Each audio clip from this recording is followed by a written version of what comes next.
My name is Doug Mooney.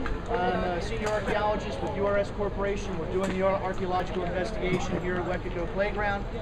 On the table behind, we've got some of the artifacts that were found here. All the artifacts on the table is coming out of the fill. It's not anything associated with the cemetery itself. It's just artifacts that are mixed into the fill on the ground here.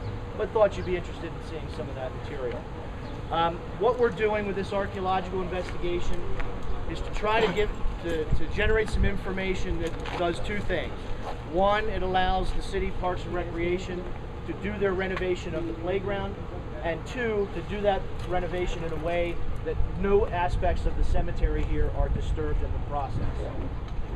We are not digging up the cemetery.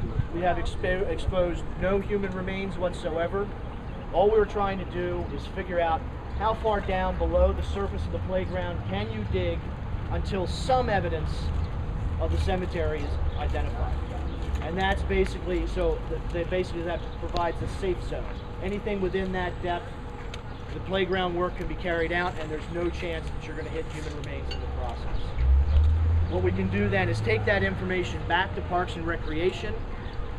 They can look at their design. If there are any things that they wanted to do here that was going to go deeper into the ground than where that safe zone was, they can now go back and change their plans so that none of the burials are impacted. So the idea here is to keep this cemetery preserved 100% intact as it is today.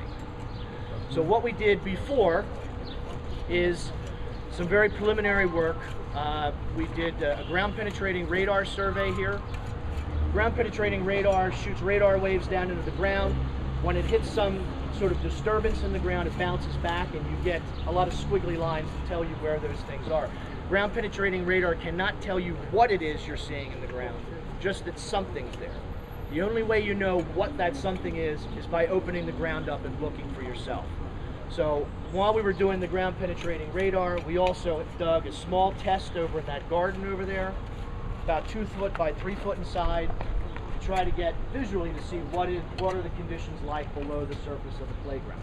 What we found in that case was that at about 2.5 feet down, we hit the original cemetery ground surface. There's about 2.5 feet of fill that's been piled on top of the cemetery over the years in that place. At that point, we also found evidence of what we thought might have been a grave shaft. Now, a grave shaft is the hole that you dig and then the remains are placed in the bottom. But we weren't sure. We dug down a little bit further and until we hit decayed coffin wood. And we stopped at that point. At that point, we knew the cemetery's here, there are intact burials here. In the process, we exposed no skeletal material whatsoever, but there was no need to. What we're trying to do with this next round of work, that was just one very limited test. Try to open up a few larger areas to get a better sense of what conditions are like here, and also to answer some other questions about the cemetery itself. Like, for example, where exactly did it sit? What are the boundaries to it? We know about how big the property was, but sometimes you might get burials that extend a little bit outside the limits of the cemetery. Sometimes the cemetery might not extend over the full property that's here. Trying to answer that sort of thing. So on Monday we did 2 larger trenches, one that's right behind you over there, and another one on the other side of the rec center. Those measured 5 by 10 foot in size. The one on the other side of the rec center was placed in an area where in the 1950s there had been a spray area, a spray field, sort of a small pool for kids to play in. What we found there was the ground was disturbed down to a depth of about 4.5 to 5 feet below the surface. We found a large drain pipe running through that area. So there's been previous construction work there. Everything's disturbed down to about 4.5 to 5 feet down, but immediately below that fill, we picked up evidence of intact parts of the cemetery. So there are still people there, they're just down a little bit further. The trench over here, about 2.5 feet down, we identified that intact ground surface of the cemetery again. A small patch about this big, everything around it was grave shaft. When we tried to delineate how many grave shafts we could see, it was pretty tough to do. We figure in an area that measured 5 feet by 8 feet in size, there were between 15 and 19 grave shafts that we could see. One cutting right into the next. There were earlier ones that had been cut into by later burials. So in a sense, it was almost sort of like a random kind of thing.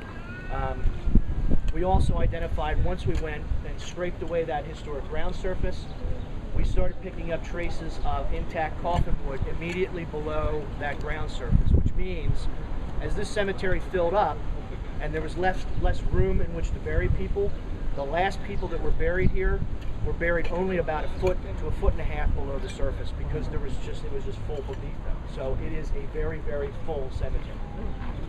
The trench that we're doing here today, one of the things we were trying to find, this straddles what we thought was the eastern boundary of the cemetery.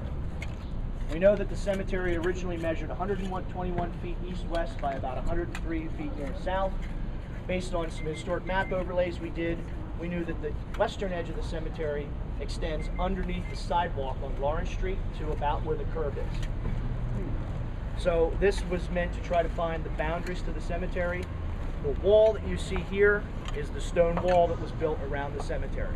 We don't know exactly when this was first put in, but later historic accounts do note that there was a wall and possibly a fence on top of the wall that marked out the cemetery. So everything on this side is cemetery. Everything on this side is backyards associated with the houses that were here, here, and up there.